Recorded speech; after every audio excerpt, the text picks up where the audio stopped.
Jennifer et son mari n'en reviennent toujours pas. Situés au confluent de la Bidouze et de la Dour, à Guiche, leur maison familiale est toujours inondée depuis vendredi soir. Ils s'attendaient à une crue, mais pas d'une telle importance.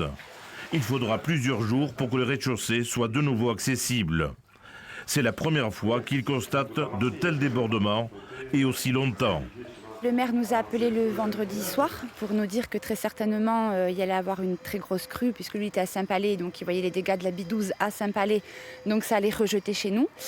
Moi, comme j'habite ici, je regarde toujours Info Marée, Vigicru, je savais qu'on allait être inondé. Pas à ce point, ça c'est sûr, je ne me doutais vraiment pas à ce point. Et après au niveau des aides, l'assurance nous reloge en fait à l'hôtel pour 5 jours. Et puis après, il faut se débrouiller. Les maisons inondées sont bien protégées par les digues.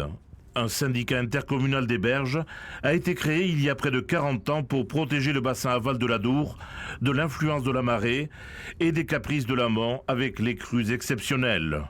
Aujourd'hui, les élus locaux dénoncent les lenteurs administratives des services de l'État. Les désordres de la Bidouze datent depuis 2009.